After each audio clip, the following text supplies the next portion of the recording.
Bapak Bupati bisa menanggapi itu. Mungkin itu saja. Saya kembali Bupati. Pada kesempatan ini saya diberi kesempatan untuk memegang mic untuk menyampaikan beberapa hal kepada Bapak Bupati. Yang pertama-tama kami ingin menyampaikan banyak terima kasih kepada pihak pemerintah yang sudah memperhatikan segala kebutuhan kami, sudah banyak yang dijawab. Di bidang kesehatan postu, di komunikasi, transportasi, jalan raya itu sudah selesai. Itu tambah lagi dengan pembangunan tower, Pak Bupati. Kami masyarakat sini merasa senang sekali dengan pembangunan ini, karena selama ini kami mengalami kesulitan terlalu banyak karena dengan sulitnya komunikasi. Namun tower ini sudah dibangun, tapi belum difungsikan untuk masyarakat. Pada tempat ini saya ingin bertanya begini Pak Bupati, kira-kira masalah apa sampai ini belum bisa dimanfaatkan oleh masyarakat, dan kira-kira kapan bisa diselesaikan persoalan ini. Sudah itu di bidang kesehatan tadi, postu tadi, itu pelayanan bagi masyarakat kami di sini ya sudah ada, tapi belum maksimal Pak Bupati, di mana masyarakat kami masih lari kena benda. Ibu-ibu yang bersalin pun bersalin di tengah jalan. Saya mengusulkan kalau dapat Pak Bupati buat peningkatan postu ini, kira-kira cara bagaimana sehingga pelayanan bagi kesehatan masyarakat ini bisa terpenuhi. Dan pada hari ini saya mau menyampaikan banyak lagi terima kasih kepada pemerintah. Hari ini hari Selasa 5 September 2023 merupakan sejarah bagi kami masyarakat desa Mepa ini, dan sejarah ini akan diteruskan kepada turun-temurun kami, di mana beberapa periode yang lalu kami menyampaikan kesulitan tentang air minum kami di sini, mulai di masanya Plinus Doni, Don Ruangge, Pak Marcel bersama dengan Bapak Bupati ini tentang kesulitan air minum, di mana kami mulai dari bulan Juli sampai Oktober itu setengah mati. Pukul 4 pagi itu sudah berebutan air di sana untuk tak ada air. Tapi hari ini merupakan hari yang bersejarah, merupakan karunia bagi kami masyarakat desa Mepa ini. Air sudah bisa masuk kampung. Kalau orang biasanya air itu mengalir dari tempat yang tinggi ke tempat yang rendah Pak Bupati. Tapi anehnya kami ini, air ini mengalir dari tempat yang rendah ke tempat yang tinggi. Terima kasih banyak.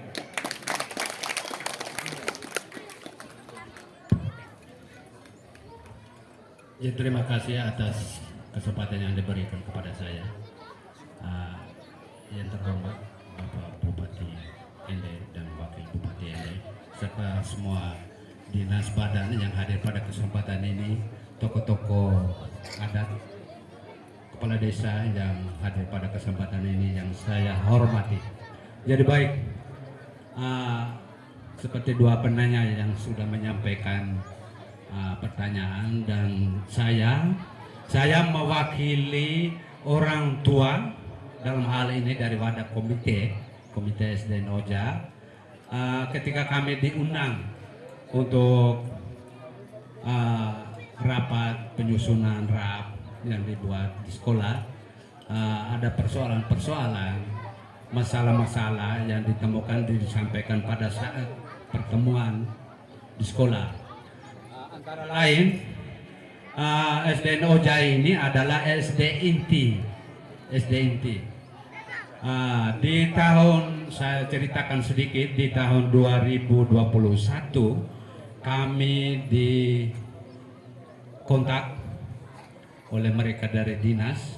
Antara lain permintaan mereka satu, foto sekolah, yang kedua dengan akte sekolah, dan kami sempat foto dan kirim per WA. Dan dalam kelengkapan yang mereka minta ini, kami tanya untuk apa itu, dan mereka menjawab untuk bangun ruang IT di SDN Oja ini. Tetapi sampai sekarang belum ada jawaban. Itu yang pertama. Sesudah itu, yang kedua, SDN Oja adalah SD inti yang memberi imbas kepada dua sekolah Umanuba dan Malawaru. Moto daripada gugus adalah maju bersama. Kira-kira strategi apa yang dibuat oleh pemerintah melalui Dinas PDNK supaya SD inti yang adalah SDN Oja ini bisa memberikan imbas kepada dua sekolah Umanuba dan Malawaru. Ini saja pertanyaan kami. Terima kasih.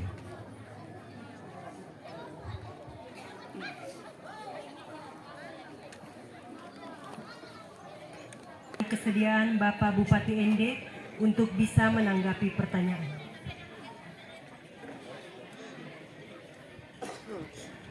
Ini ada 3 penanya tadi, Bapak Lores, betul, Bapak Markus Kigo, dan Pak Marcel Pemain. Saya terima kasih banyak, tentu hal itu menjadi konsep kita bersama. Pertama, tentang batu lapang ini. Maksud batu lapang seperti apa? Apakah di blok, apa di semen, atau bagaimana? Yang kita jelas di lapangan ini. Mau di semen, di floor, atau apa ini lapangan ini? Hah? Di semenisasi ini. Oke. Jadi masukkan buat saya nanti. Saya akan bantu Pak, nanti saya bikin bersama Pak Wakil nanti. Kemudian pemekaran kecamatan. Ini saya tertarik ini betul nih. Ini Nangopanda ini sudah 30 desa. 30 desa terbanyak di kabupaten ini. Perlu kita pikir bersama. Saya dan coba mencari jalannya, terutama ada Pak Asis satu juga yang bawahi pemekaran itu jalan awal seperti apa. Catatan buat saya Pak Wakil, ayo kita sama-sama berusaha. Tentu banyak dukungan dari tokoh-tokoh masyarakat yang mulai dari bapak-bapak sudut pemerintah berupa proposal apa nanti baru dan kayak bahas dengan DPR dengan kita terkait bagaimana cara terbaiknya untuk pemekaran. Saya setuju pemekaran ini karena untuk cepat keterjangkauan pada masyarakat. Baik sama selamatin 32 jam desain kesana kemarin. Jadi jadi catatan buat saya Pak Wakil, mungkin ya saya minta coba buatkan semacam proposal ya, suratnya kepada Bupati. Dasar itu nanti kita bicara pihak-pihak terkait. Jalan luas seperti apa sampai ke tingkat pusat nanti. Kemudian Pak Markus Tower. Oh, pemakaran desa. Sudah ya? Nah, jadi tahun ini kita baru ada definitif asma desa. Sudah tetap. Nah, ke depan ini masih ada catatan nih Pak. Saya betul masih moratorium. Ya, moratorium. Mudah-mudahan pemerintah buka lagi tahun 2024 ada kemana. Presiden baru nanti mudah dibuka baru untuk desa itu, maka desa. Saat ini masih moratorium seluruh Indonesia, tidak boleh buka desa. Dasar kita sudah ada nih Pak, bahannya sudah ada. Begitu buka kita langsung aksi. Ini jadi catatan juga buat kami berdua. Kemudian Pak Markus Tower. Nah ini saya senang, Tower itu masalah nasional sudah. Ya, nasional seluruh Indonesia ini masih bermasalah. Tapi kemarin perintahnya Pak Presiden Joko Widodo harus jalan terus. Kalau ada masalah, ini kita gini Pak, Tower ini sudah bisa dibangun. Selagi sidang di hakim segala macamnya, itu tidak ada masalah. Itu sesegera mungkin Pak. Ya, akan kita fungsikan. Nanti terutama kalau dari perintah pusatnya masuk daerah menangani kita ini Pak. Kita tunggu, perintahnya belum jelas. Tapi perintah Pak Presiden Joko Widodo kepada Menko waktu Pak Profesor Mahfud, saya juga ngomong sebelum juga, itu dilanjutkan. Bersabarlah, kan itu kebutuhan kita buat kita masyarakat terpinggir ini. Kayak ke depan sekolah-sekolah nanti semua pakai digital, ujiannya pakai online ya, termasuk laporan kepada desa nanti. Ada sistem desa itu semua dari ini harus akses semua. Ke pusat bisa langsung. Kami di desa bisa langsung desa dicek langsung lewat online ini. Ini betul-betul prioritas buat bangsa negara ini. Pastilah bukan masalah ini saja, masalah nasional. Insyaallah dalam waktu dekat mudah-mudahan segera kita diskusikan. Sekali lagi kita tunggu perintah dari pusat. Kalau ditangani oleh Pemda, ini kan profesional juga seluruhnya. Misalnya perintah Pak Bupati kamu laksanakan sesuai dengan fungsimu, ambil dari APBD-mu atau ambil Pak.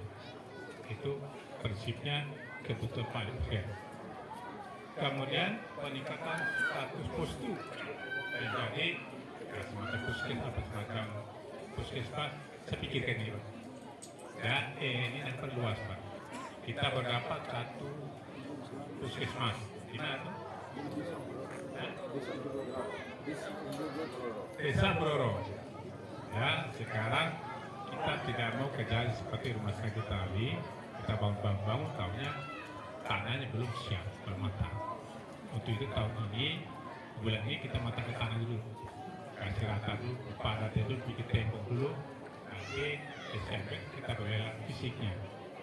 Jadi itu sehingga tidak perlu ke Nangapanda lagi, nanti ada puskesmas di Tanah Roro itu. Ya, setiap postu itu Bapak Ibu sekalian, ke depan konsep kita pendidikan, kesehatan, merituri harus sehatkan masyarakat melalui macam ini dekatkan. Bahkan di Eden di kita ini, di Eden harus ada rumah sakit jantung juga. Ya, jantung kita karena stroke, ya memang kita saukan tidak ada terbaik. Saat ini kita dokter jantung ada, dokter pembuluh darah ada juga bisa. Termasuk cuci darah harus ada di sini. Ya sudah, alatnya sudah ada, semua sudah lengkap. Cuma dokternya belum ada, lagi sekolah. Harus ada sekolah lagi 3 bulan, baru bisa dikasih izin untuk cuci darah. Jantung sudah ada, termasuk dokter jiwa kita. Ini harus lengkap Pak. Kemudian, ini dari strategi Ojan Indo kiri kanan kan pendamping. Ini sebetulnya induk itu harus kita besarkan. Artinya induk itu tidak begitu bilang Pak. Ya, nanti saya bicara ke SPK, ya, dia lebih tahu nanti. Nah, ada tuh SPK sini. Tidak ada saya catatan. Kalau saya bagaimana strategi ke depan untuk besarkan Ojang ini. Tentu semua harus dilengkapi, termasuk tadi labnya, IT-nya macam-macam. IT sampai sekarang belum ada. Nah, insya Allah saya harus adakan IT ini. Ini terbaring dengan tower ini, ya, terbaring. Kemudian, strategi luar kelas.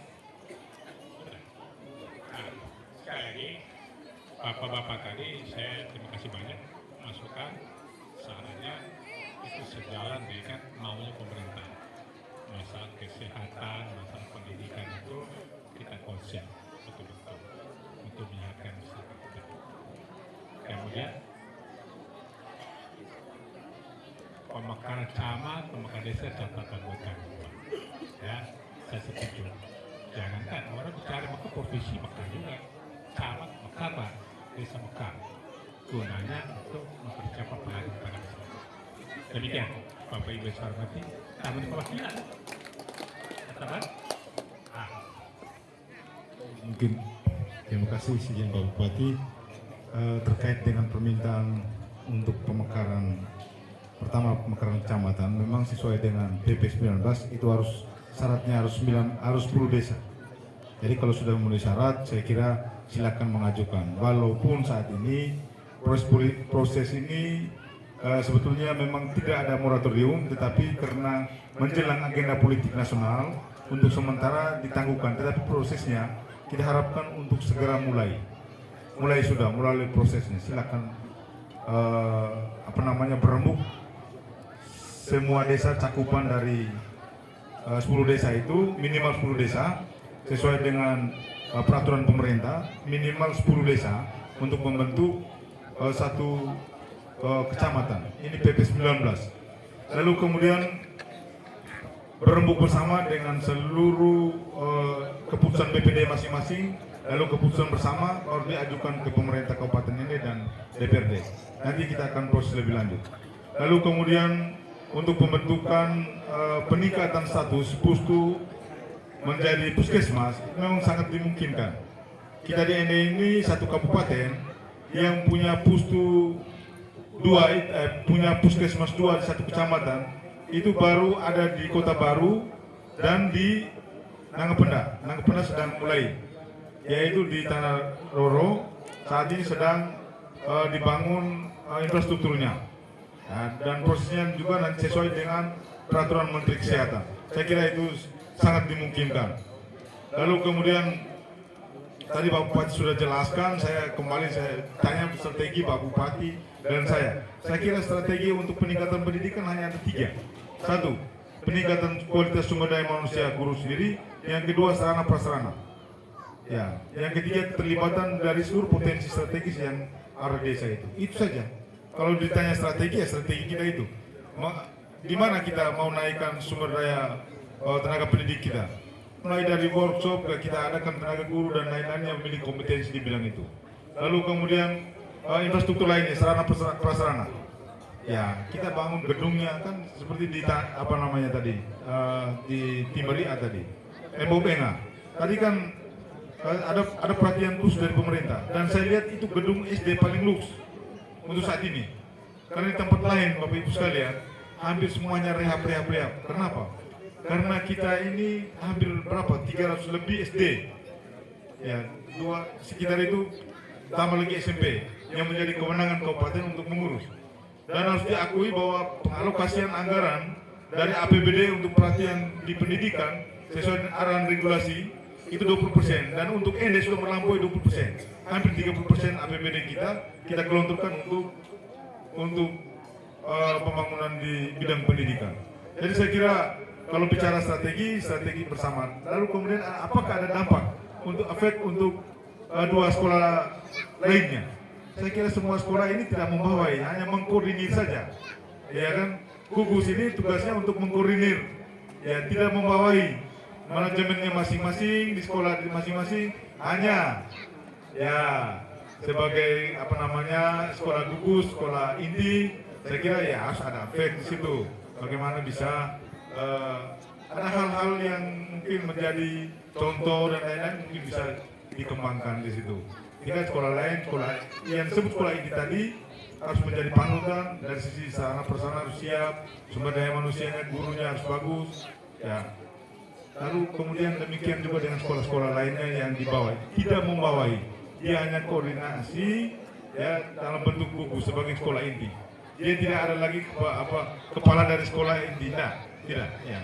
Lalu kemudian tadi Bapak Bupati sudah jelaskan, nanti kita coba cek. Untuk program bakti Kominfo memang seperti Bapak Bupati jelaskan tadi itu untuk saat ini tetap dilanjutkan. Saya lihat ada tower di sana berdiri. Apakah belum on air atau ini kita belum cek. Kenapa? Karena dia satu BTS satu bangun, dia harus terkoneksi dengan di sekitar situ. Walaupun ini sudah selesai, tapi ada beberapa titik yang belum selesai, belum bisa on air. Kenapa? Karena dia harus terkoneksi seluruh. Begitu satu on air, yang semua harus ditangkap, yang lain juga harus on air. Kalau masih kurang satu, berarti belum bisa tangkap. Kenapa? Karena titiknya sudah disurvei dan sudah tentukan titik di situ, kita bangun di situ. Tidak bisa geser satu jengkal pun, nggak boleh.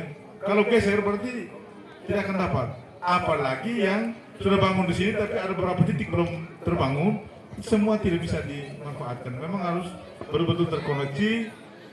Sekarang bisa kita lakukan, misalnya kalau untuk kepentingan jangka pendek, saya kira Pak Bupati ada alat yang memang bisa dipasang di satu desa, hanya radius untuk 1 kilo. Jadi bisa untuk internet, semua bisa. Nanti akan tadi Pak Bupati nanti kita akan cek nanti dengan Bapak Camat, kalau memungkinkan satu bisa kita pasang di sini, kalau memungkinkan. Karena ini juga butuh budget juga, Ibu sekalian. Saya kira kalau bicara dengan Penda, apalagi tanah rea, saya kira perhatian dari Bapak Bupati ini luar biasa. Ya, luar biasa. Bayangkan APBD dari tahun ke tahun khusus untuk peningkatan infrastruktur jalan itu sangat besar dari seluruh kabupaten, seluruh kecamatan-kecamatan yang ada di kabupaten ini. Khususnya 5 ruas jalan paralel. Dari 5 ruas jalan paralel ini yang sudah dibangun total itu tuntas itu baru satu, yaitu Detu Nawu Morole Jalan Setengah Autogedu. Di situ yang sudah bangun. Yang lain-lain itu tahun ini tuntas. Pukumu Orakose sampai di Kempeka. Dan juga mulai dari Nangaba sampai ke Ratsuba. Dan di situ tinggal diego sedikit, ya turun ke bawah Makondo. Setelah itu habis. Dan perhatian itu sungguh luar biasa. Dan saya hampir 15 tahun ya duduk di legislatif, sekarang saya sudah di eksekutif. Itu pengalokasian anggaran yang paling besar, ya usulan yang paling besar yang dijawab oleh pemerintah pusat itu Jalan Pukum Orokose. 1 tahun anggaran dengan 30 miliar baru kali ini. Ya dulu pakai dana IDB segala macam itu baru kerjasama luar negeri pun juga paling-paling 19 M di luar Ngalande. Selain itu tidak ada. Jadi konsentrasi hampir 5 tahun, 10 tahun kepemimpinan Master Jafar, ya sekarang ini saya membantu untuk melanjutkan. Itu kurang lebih hampir 300 lebih miliar untuk sekian anggaran untuk pembangunan 5 ruas jalan paralel.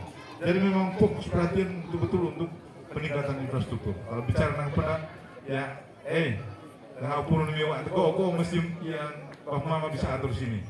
Ya, yang mere-mere ya biarkan kita dari provinsi, kabupaten bantu, pusat bantu, provinsi bantu. Tapi yang model tadi sambungan rumah, Bapak Desa, sambungan rumah tanah berapa kira-kira? Ya kan, itu kecil-kecil bisa kita atur, ya kan? Belum lagi nanti ke depan kita pikirkan bagaimana nanggap pernah di bagian tanah Roro. Mereka 1 jengkal hopmix belum, 1 jengkal hopmix, ya. Jadi kita mau kita bangun ini secara menyeluruh, kita hindari yang namanya disparitas pembangunan antar wilayah, biar kita sedikit-sedikit sama-sama rasa. Ya, demikian tuh Bapak Mama, bisa tidak? Nah, yang tadi Bapak Bupati sudah sampaikan untuk depan ini lapangan ini nanti tentu menjadi perhatian Bapak Bupati. Ini lapangan ini mereka mengapa cepat-cepat karena dalam waktu dekat ada hajatan. Nah, ya 5 Oktober nanti mungkin tidak mungkin kita harapkan dari APBD. Saya kira ini mungkin bagaimana strategi Bapak Bupati, uluran tangan Bapak Bupati. Saya juga bantu sedikit bisa atas masalah ini. Ansir sudah ketemu saya, kemudian saya juga mau dengan engkau, jangan apa bukan? Nah, demikian. Terima kasih, saya kembali. Izin Bapak Bupati, Pak Wakil Bupati, saya informasikan sedikit dalam kaitan dengan pemekaran desa kemarin. Kebetulan saya sendiri yang menghadiri kegiatan dari Kementerian Dalam Negeri dalam kaitan dengan verifikasi kemarin, termasuk dengan teman-teman saya dari Bapak Desa Raporindo dan teman-teman desa yang lain. Memang kemarin ada 3 desa dari 9 desa yang sedikit bermasalah tentang jumlah penduduk. Namun alhamdulillah pada bulan Agustus kemarin sudah selesai semua. Dan semua sudah memenuhi syarat sebagai sebuah desa. Untuk itu tinggal hanya terjadi moratorium, maka belum pemerintah pusat belum bisa mengeluarkan kode desanya. Nah, sehingga terjadi moratoriumnya, maka kode desanya akan dikeluarkan, maka insya Allah pada tahun 2025 kita akan membentuk perda pembentukan desa untuk 9 desa. Pada prinsipnya desa kita sudah jadi, tidak masalah lagi baik secara teknis maupun administratif. Terus yang kedua, saya tertarik dalam kaitan dengan pemekaran desa kecamatan Tanah Rea, betul. Tapi satu hal yang perlu kita lihat bahwa pembentukan sebuah kecamatan ada 3 hal utama menjadi perhatian kita. Yang pertama persyaratan yuridis, yang kedua persyaratan administratif, yang ketiga persyaratan teknis. Tentu 3 hal itu menjadi perhatian kita. Apabila dari 3 hal itu salah satunya belum syarat, maka kita harus melengkapi sesuai dengan apa yang diharapkan dengan 3 persyaratan itu, baik persyaratan yuridis, persyaratan administratif maupun persyaratan teknis. Oleh karena itu, untuk tentu merujuk pada yang disampaikan oleh Pak Bupati, Pak Wakil, kita komunikasi karena walaupun mengapa komunikasi lebih baik. Sekali ini saja mungkin tambahan saya, Pak Bupati, Pak Wakil. Insya Allah ke depan tentu tentu 3 persyaratan itu kita harus melakukan konsolidasi dan melakukan sekretariat administrasi di tingkat lapangan. Mungkin seperti itu Bupati, sehingga dibentukkan tim dari kabupaten, tim kecamatan, tim desa, kita kerja bersama.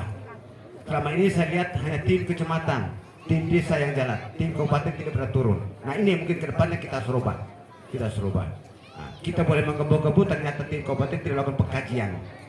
Nah, oleh karena itu mungkin kalau membentukkan sudah harus melakukan tim tingkat desa, tim kecamatan, dan tim kabupaten. Tim kabupaten lah yang akan bertanggung jawab sampai ke tingkat provinsi maupun tingkat pusat. Nah ini mungkin seperti itu Bupati ke depannya, sehingga kalau membentukkan sudah harus betul ada tim di kabupaten untuk melakukan pengkajian seluruh proses administrasi, proses teknis maupun secara regulasinya. Segitu saja mungkin Bupati, tambahan saya kembalikan kepada protokol.